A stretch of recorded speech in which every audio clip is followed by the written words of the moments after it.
While making a film like Send Help, you play with a rather interesting idea. How do you swap villains within a single film? How do you play with who the actual villain is throughout the film? Not many movies could pull this off, and it truly takes a master of horror to pull it off. No one else except Evil Dead director Sam Raimi himself. His first rated R film since 2009's Drag Me to Hell is a masterclass of building tension. It has twists and turns that keep you guessing who the actual villain is up until the very last few moments of the film. Throughout the film, Sam Raimi is slowly revealing a monster to us, and the true monster of Send Help is right under our noses the entire time. So come with me as we explore the techniques Sam Raimi had used while crafting those twists and turns. Before we dive too deep, let's just establish part of the plot just in case you're not familiar or you haven't seen the film yet. I promise I'll keep it brief in just what's absolutely crucial so you can kind of understand more of the film. The film opens with Linda Little, played by Rachel McAdams, who is one of our main characters that we follow throughout the film. Linda is kind of a quiet woman with a very outgoing personality. She often gets really overlooked both in her jobs and just in her personal lives,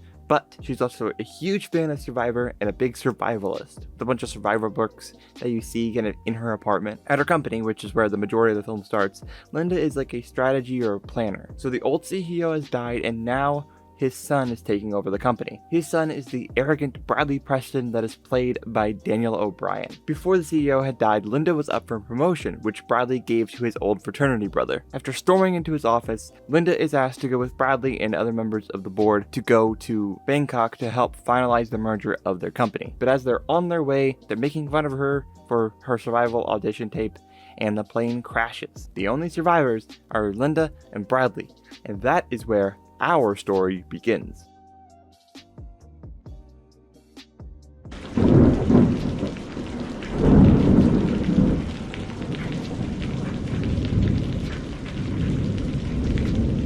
Throughout the film, the pivotal thing that really separated this movie from other movies kind of like this was who you were rooting for throughout the film. Who the bad guy is actually very well hidden and kind of flip-flops your opinion until certain characters start kind of developing into who they are.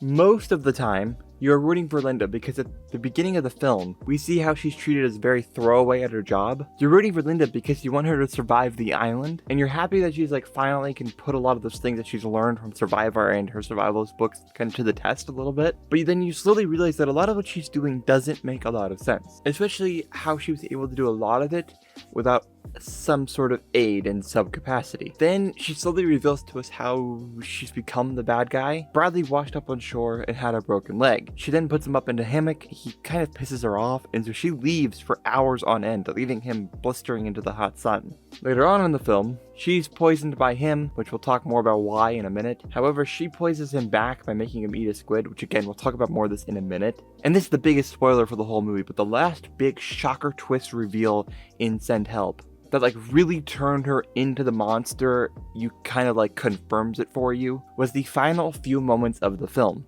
when you realize that the entire time she could have gotten them help from day one, but she didn't because she simply didn't want to. She wanted to put her survival skills to the test, which is honestly very scary. And that's really the final moment that kind of makes her the monster of Send Help. I want to talk about this more in depth, and specifically how the power shifting in this film is important and kind of the interesting question that it poses.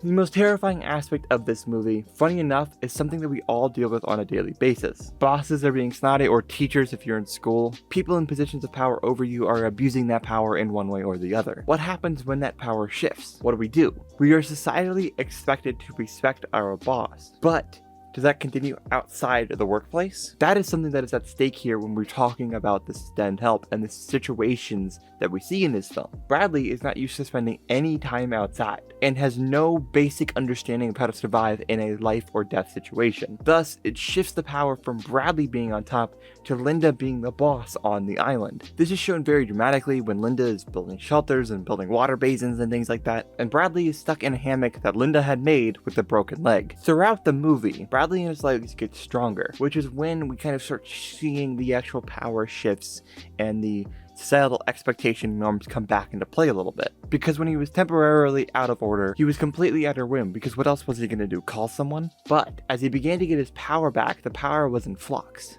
Sometimes he would gain a certain level of power by leaving the place that Linda had made and trying to make his own, which never worked. Again, because he didn't know how to survive in a situation like this. Other times he would go on a walk or attempt to go on a walk, and Linda would tell him exactly where he could and could not go because she had already walked to the entire island and mapped out the safe and unsafe places to go. The biggest and most ultimate power struggle we see in the film was when Bradley offered to make Linda dinner, which was not something that really had happened by this point. They really were kind of more enemies than friends. Bradley had really done everything in his power to kind of ignore Linda's help as much as possible. Bradley then poisons Linda with berries that coincidentally Linda had told Bradley not to eat because they were poisonous, which is the only reason Bradley knew they were poisonous in the first place. He then pulls a raft out of the woods and tries to put it into the ocean, which if you've ever done anything like that, you'll realize the waves are much stronger than you realize, and it doesn't really end up working out very well for him. Linda did not appreciate this and retaliates by feeding Bradley squid that kind of immobilizes him completely, and threatens to remove his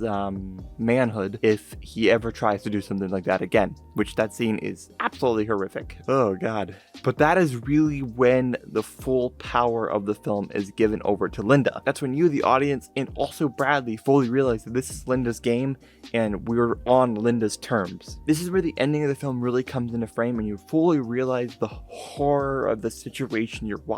Earlier in the film, Linda tells Bradley that over the mountain there's nothing there, and it's incredibly dangerous and to never go there because you will almost definitely die. Which of course you believe there is nothing over there because you believe her at that point in the film. Well, no, Linda is crazy if you haven't realized that yet, and there is something over that mountain. And in fact, the entire duration that they've been stuck on this island, there's been a mansion on the other side of the island. And she's been taking supplies like apples and knives, and just returning back to the site and pretending like things had just washed up on shore. Which, after you've seen the film and you know there's a mansion over there, you kind of feel stupid for believing her that like a knife like floated up on shore and things like that. So they start to fight and Bradley escapes from Linda and starts to run towards the mountain. And he finally makes it to the mansion that he was surprised was there and hides in it for a minute. That's when Linda actually ends up finding the security room and watches him through the cameras. They kind of talk about how the situation was a little bit, and then eventually Linda beats him to death with a golf club, which is mostly blocked by a cut to the present day where she's at a golf tournament. She's taken over his job, she's selling a book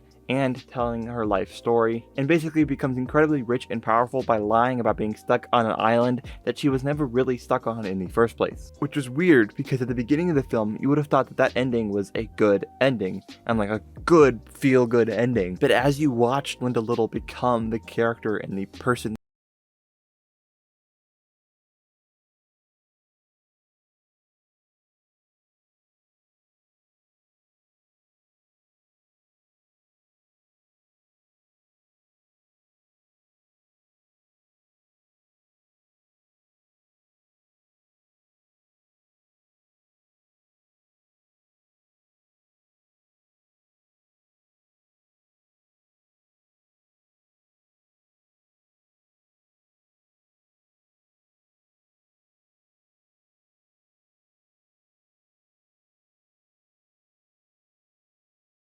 is the protagonist. The monster of Send Help is Linda Little. Thank you for watching. I hope you enjoyed. If you'd like to, you can follow us on Instagram. It's @MediaByteCompany, and TikTok is @MediaByteCo. If you'd like to, you can listen to all of the podcasts on the MediaByte Podcast Network, Slash It, Diary of an Indie Filmmaker, and Exploring Cinema. It is available wherever you get all of your podcasts. Please listen to them, rate, review, all that fun stuff. And if any of those podcasts are not on that podcast app, please let me know. It's more probably my fault than anything. If you're interested, Patreon has commentaries, ad-free podcasts, and a bunch of other fun stuff coming. $5 a month, patreon.com/MediaByte. Thank you all very, very much. I really appreciate it. And yeah, so I'll see you in the next one. Peace.